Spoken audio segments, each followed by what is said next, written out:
Graça e paz, queridos irmãos, ouvintes, nesta manhã, dia 8 de janeiro de 2025. Hoje nosso devocional diário está em Marcos, no capítulo de número 6. Jesus, ele vai agora para a Galileia. Vamos lembrar que a maior parte do ministério de Jesus foi em Cafarnaum e agora Jesus vai até Nazaré, mas ali as pessoas não dão muito crédito a ele. Versículo 3 diz, enquanto ele está ali pregando: não é esse o carpinteiro, filho de Maria, irmão de Tiago, de José, de Judas, de Simão? E não estão aqui conosco suas irmãs? E escandalizavam-se nele. Então Jesus estava ali agora junto com a sua família. Temos que lembrar que Maria e José, depois de Jesus ter nascido, tiveram outros filhos. Aqui estão mencionados pelo menos 4 meninos e estão falando aqui que também tive irmãs no plural: Tiago, José, Judas, Simão. Tiago e Judas, inclusive, são os que nós temos cartas no nosso Novo Testamento. E Jesus disse: não há profeta sem honra senão na sua pátria, entre os seus parentes e na sua casa. E é incrível que a incredulidade daqueles ali fez com que poucas pessoas fossem curados ali quando Jesus estava presente. Diz o versículo 6 que Jesus estava admirado da incredulidade dele. Tinha duas coisas que admiravam Jesus. Nós vamos ver a incredulidade de admirar Jesus e também com a muita fé. Nós vamos ver, por exemplo, quando fala do centurião, que falou que Jesus não precisava entrar nem na sua casa, Jesus se admira da fé dele. E aqui a incredulidade dos seus familiares, dos seus conterrâneos, o deixou admirado também. Jesus agora vai enviar os 12 apóstolos, diz o versículo 7, que ele chamou assim os 12 e começou a enviá-los a dois a dois. Ou seja, de dois em dois, Jesus enviou os 12, fez 6 duplas e enviou e falou para eles irem e levarem ali quase nada para poderem pregar o evangelho. E eles pregavam o que? O arrependimento, diz o versículo de número 12, e eles continuavam ali. Marcos, ele vai trazer aqui agora a notícia sobre a morte de João Batista.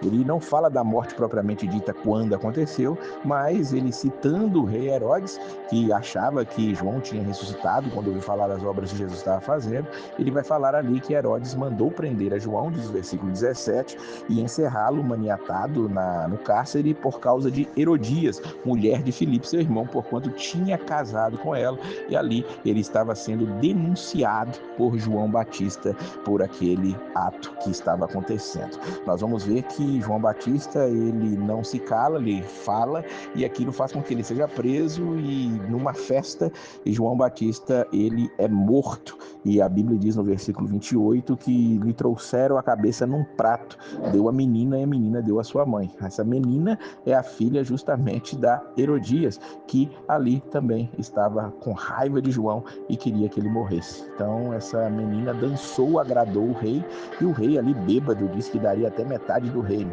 A menina não quis metade do reino, ela foi orientada por sua mãe a pedir a morte de João Batista, mas Herodes não queria matá-lo a princípio, porque ele se admirava dele, mas infelizmente, como ele tinha feito aquela promessa, tinha outras pessoas ali próximo, João Batista morre de uma maneira trágica, e isso aconteceu ali na época de Jesus. Quando Jesus ele sabe disso, contam a Jesus o que tinham feito com João Batista, diz o versículo 30, que ele quer ir para um lugar deserto, mas a multidão não o abandonava. E Jesus, ele saiu, viu essa grande multidão, diz o versículo 34, que ele teve compaixão deles, porque eram como ovelhas que não têm pastor, e começou a ensinar-lhes muitas coisas. Nós vamos ver que Jesus ensina aquelas pessoas, e os discípulos falam para despedir aqueles homens ali, muita gente, tinham que comprar alguma coisa para depois voltarem, ouvirem Jesus. Mas Jesus, ele surpreendentemente vai falar no versículo 37, dai-lhes voz de comer. Os discípulos ficaram ali espantados daquilo. Como nós vamos dar de comer? Nós não temos nem... são muitas pessoas para poder dar de comer. Jesus perguntou, o que vocês têm aí? E eles disseram, temos 5 pães e 2 peixes, diz o versículo de número 38. E Jesus, ele toma aquilo que eles têm. O que eles tinham disponível foi trazido até Jesus. Jesus toma os 5 pães, os 2 peixes, diz o versículo 41. Ele levanta os olhos ao céu, abençoa e parte os pães. Depois ele dá aos discípulos, que os puseram diante deles, e eles repartem os 2 peixes por todos, e todos comeram e ficaram fartos. E a Bíblia revela para nós, versículo 44, que eram quase 5.000 pessoas. Imagina, 5 pães e 2 peixes fizeram ali a saciedade de 5.000 homens. É incrível os milagres que Jesus faz. Nós vamos ver perto do final aqui, Jesus mais uma vez no mar. Só que agora ele despede aqui os seus discípulos, manda eles irem por outro lado e ele fica à parte. Foi ao monte orar, diz o versículo 46. Mas à tarde o barco estava no meio do mar e ali veio uma grande tempestade. Diz o versículo 48 que eles estavam fatigados de remar, o vento era contrário, era a 4ª vigília da noite, estava quase amanhecendo. Ele aproximou-se deles andando sobre o mar e queria passar adiante, mas ali eles o viram e acharam que era um fantasma, diz o versículo número 49. E Jesus vira para eles e diz: "Tem de bom ânimo, sou eu, não temais." E aí ele sobe até o barco para estar com eles e o vento se aquieta e entre si ficaram muito assombrados e maravilhados.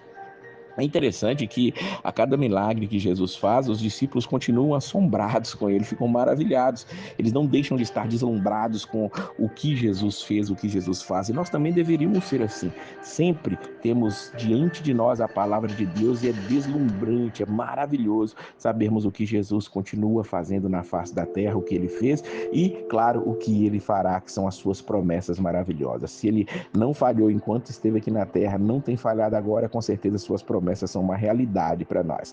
Que nós entendamos, Jesus, ele continua fazendo milagres. Ele anda sobre o mar, ele multiplica os pães, ele faz obras maravilhosas e nada pode parar a obra de Jesus. E que nós também não nos cansemos de levar o evangelho adiante para a glória de Deus. Que Deus abençoe a sua vida e a paz do Senhor.